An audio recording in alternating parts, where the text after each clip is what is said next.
In this video, we'll be diving into a case that shook the city of Cleveland to its core. What makes this case extraordinary is the complex investigation that took place following the murder. But to fully understand exactly how this killer was caught, we have to start from the very beginning.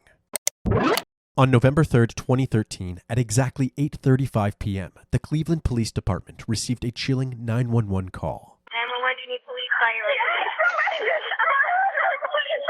I can't hear you. What's going on? He got shot, please! Who got shot? My husband, please! Please! The voice you have been listening to belongs to a 41-year-old woman by the name of Uloma Curry Walker. Uloma just discovered her husband clinging to life on the driveway of their Cleveland home. Who shot your husband?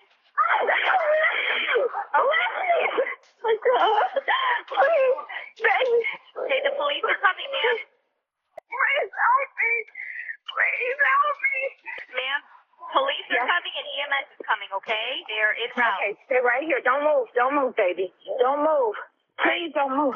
First responders were dispatched, and within minutes, officers arrived at the Walker residence on Lampson Road. As they approached Uloma on her driveway, authorities realized that they knew this couple. The victim was actually fellow first responder and lieutenant of the fire department, 45-year-old William Walker. Will was covered in blood. He was still breathing, but his condition was critical due to 3 gunshot wounds to the chest. As they were tending to Will, he mentioned something about a man in the backyard, but was unable to coherently complete his sentence. One of the officers quickly checked the backyard, but it was clear of any threats. Detective Thomas Lynch arrived to help with the investigation. He noticed something odd. Will's keys were found still in the side door. If this was a robbery, why didn't the assailant break into Will's home or vehicle using those keys? Aside from the 3 bullets that hit Will, there were several bullets that had struck the side of the house. They also found 4 9mm shell casings scattered around the crime scene. While the investigators collected the evidence, Will was loaded into the ambulance and transported to Metro Health's emergency center. Uloma was riding shotgun. Once they arrived, the officers took note of Uloma's appearance. Strangely, she had no blood on her. This lack of blood made it clear that Uloma failed to provide any first aid assistance to her dying husband, despite being a nurse herself. The officers attempted to speak with her, but they were interrupted by bad news. Will's injuries proved to be fatal. And on November 3rd, 2013, at 11:42 p.m., just 3 hours after the 911 call was placed, Lieutenant William Walker was pronounced dead. 45-year-old William Walker was a 15-year veteran with the department.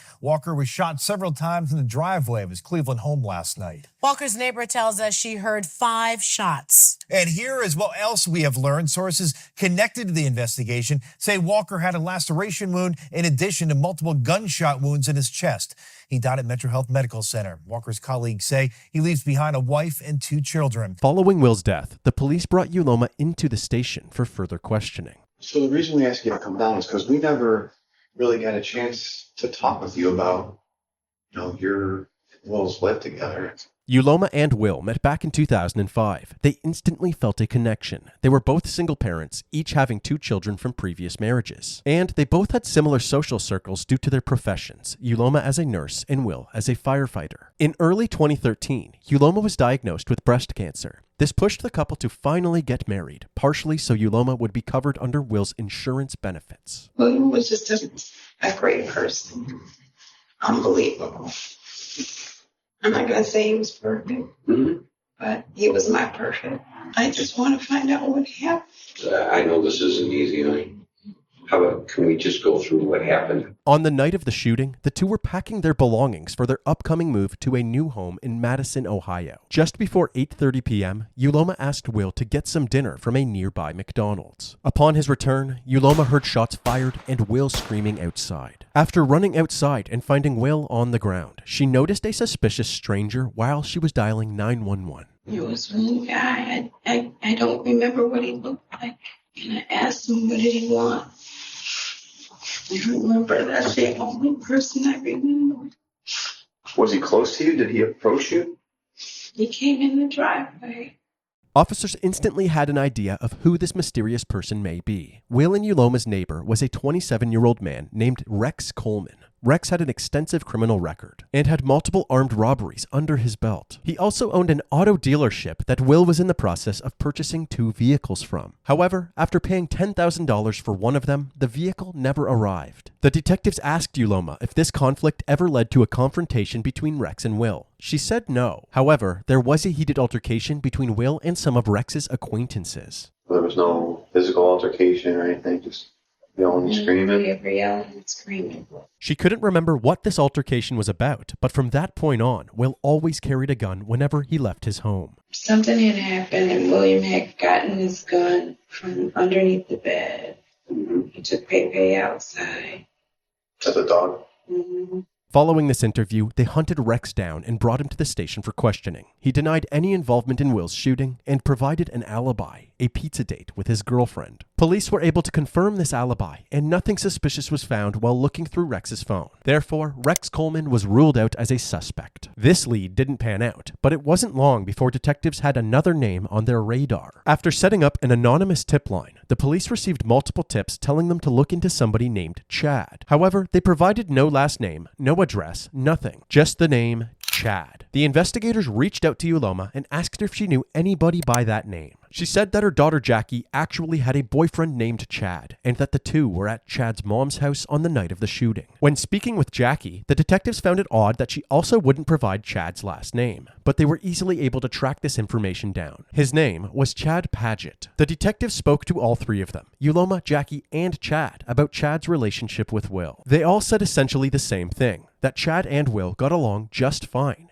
However, when asking Will's co-workers about this relationship with Chad, they all said the opposite, that Will thought Chad was a lazy punk that's not good enough for Jackie. These contradictory statements puzzled the detectives. Why were Uloma and Jackie vouching for Chad if he was clearly on Will's bad side? Everything so far was pointing to Chad being involved, but since he and Jackie corroborated each other's alibis, authorities let him go. Soon after interviewing Chad, results came back from the crime lab, and it turns out that there was a latent fingerprint on one of the shell casings. However, this fingerprint didn't match anything in the criminal database, and even if it belonged to Chad, there was no way to know since Chad refused to provide his DNA and fingerprints. Therefore, Chad was placed on the back burner while the investigation continued. In the days following Chad's interview, a vigil was held for Will.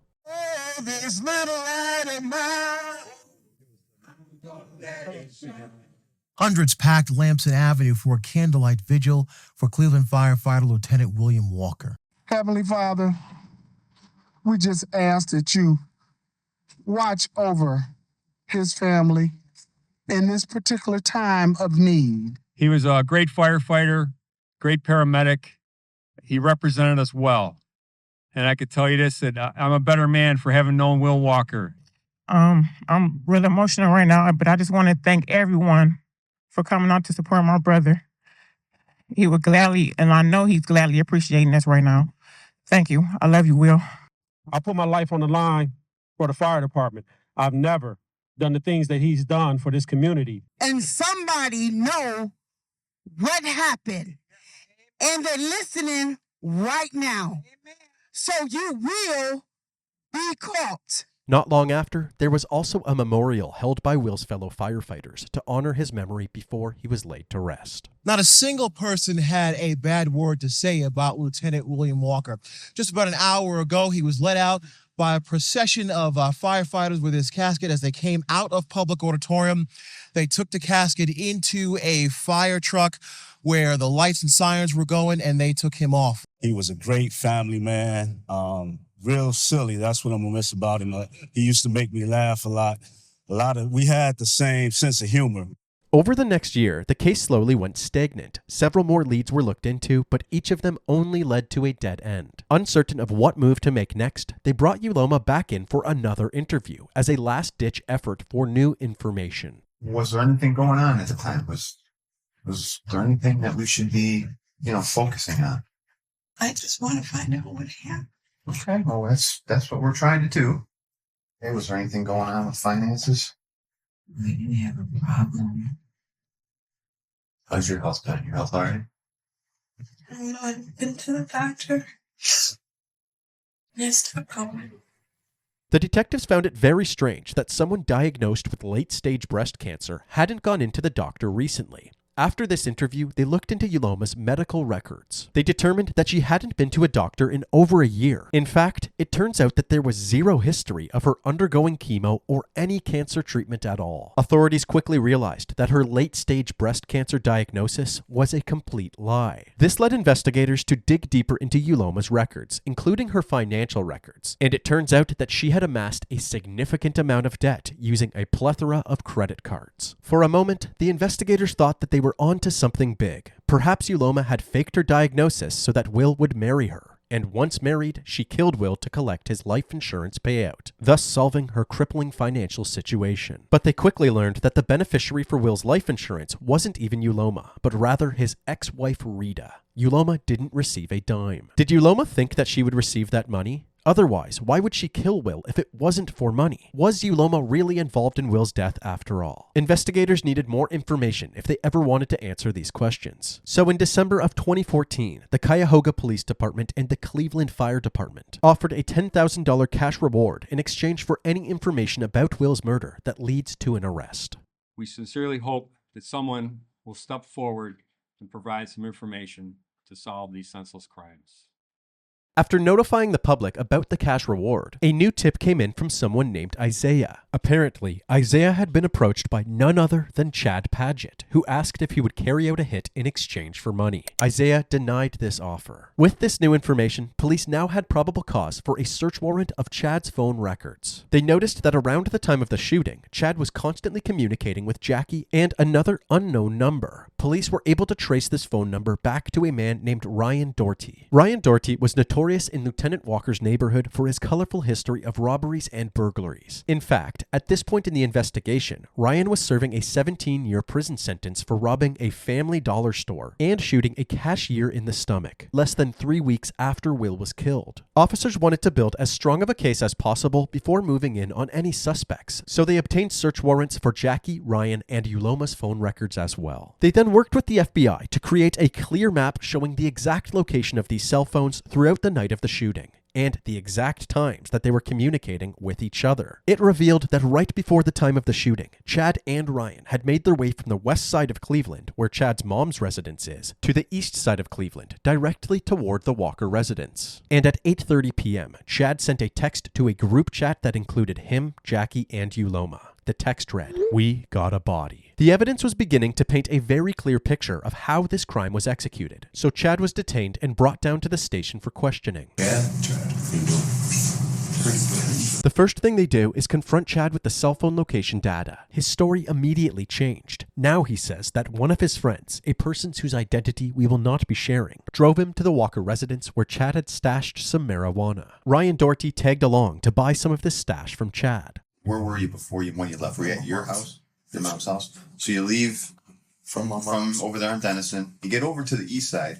Tell me what happened. After picking up the goods, Chad and Ryan went outside to make the exchange. Went up on the porch, got my stuff. Showed Ryan what it was. As they walked back to the car, Will pulled into his driveway, parking just out of Chad's view. When Ryan saw this, he suddenly started walking towards the driveway. He came back moments later as if nothing happened. What did Ryan say when he made up? He didn't say nothing. That's the thing. Ryan didn't say nothing at all. Nothing.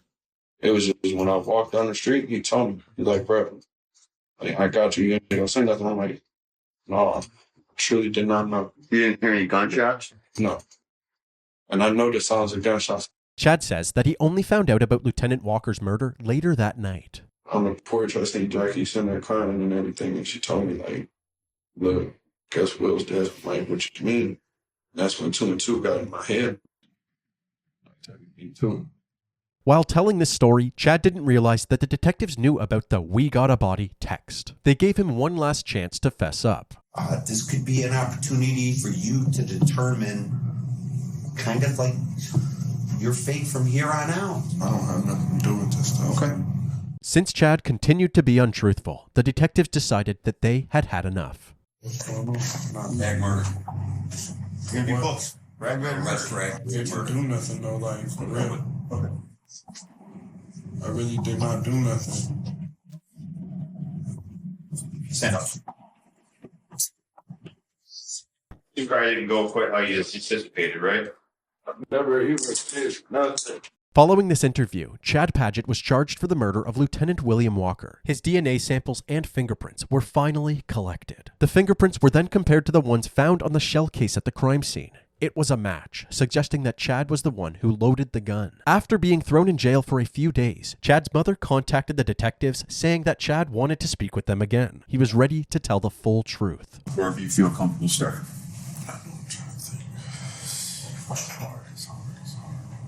I've been with that girl for 6 years. Non-stop. On and off. Right, we've been cool. I met her mom a bunch of times. She seemed pretty cool. Apparently, Uloma, Chad, and Jackie were all in the car together when Uloma first mentioned the idea of killing Will. One day, dropped off at work, picked her up. She asked me a question. She asked me, did I want to make like $10,000? I said, yeah. She asked me to, I don't know how to put it. How'd she ask me?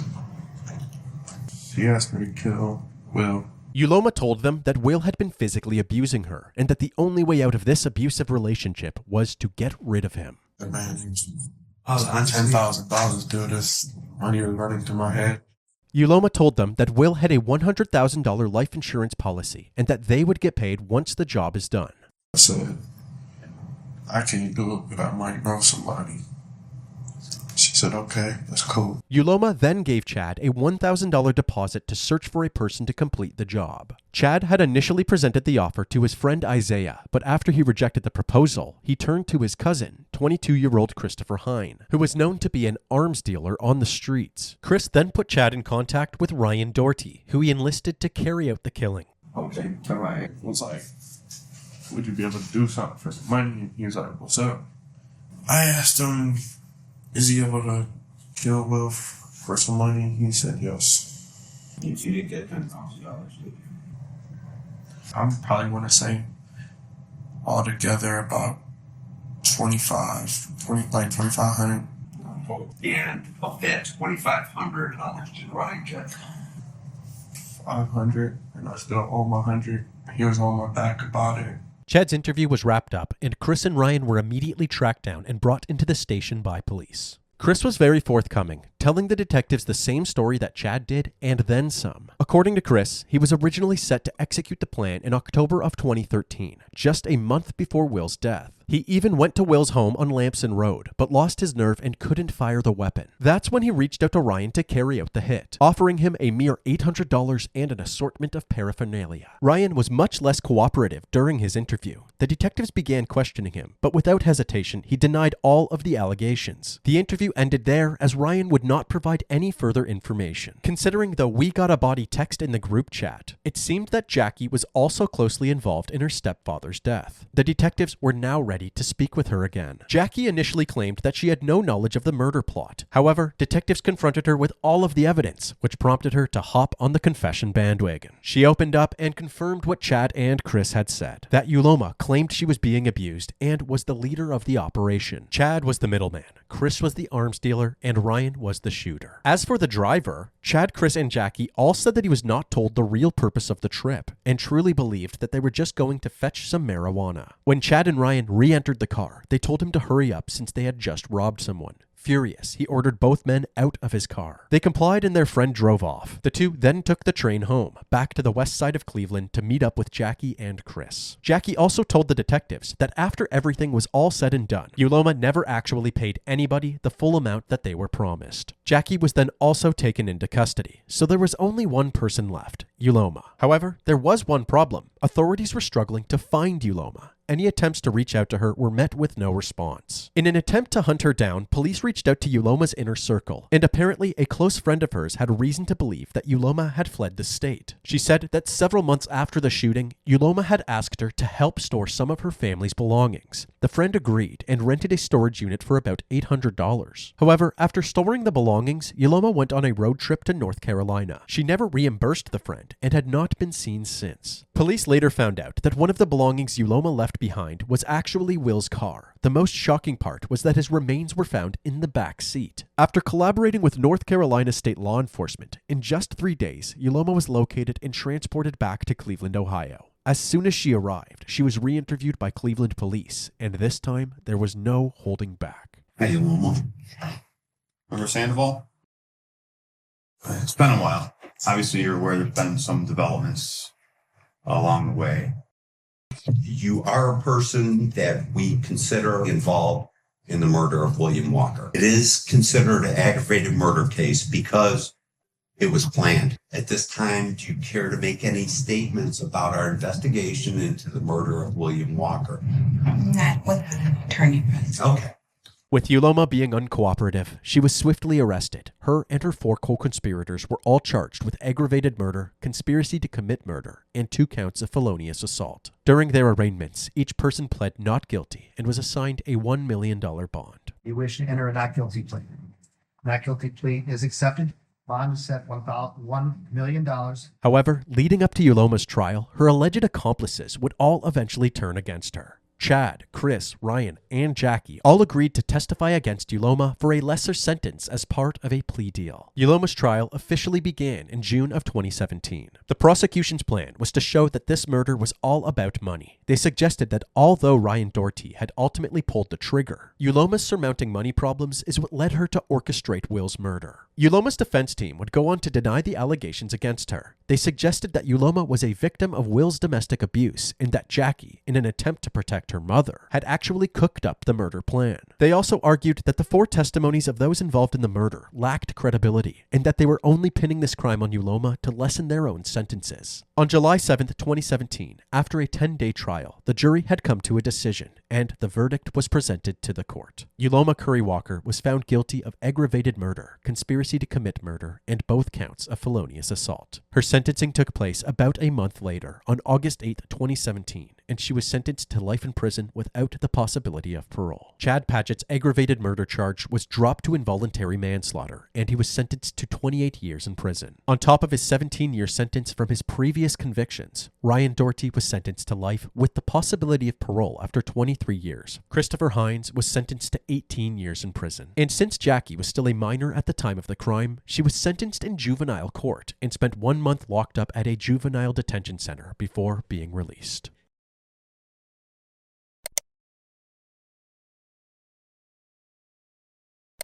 Loved ones of Cleveland Fire Lieutenant William Walker want the world to know how great of a man he was. Dad was such a great dad. He was, a role model, a friend to us.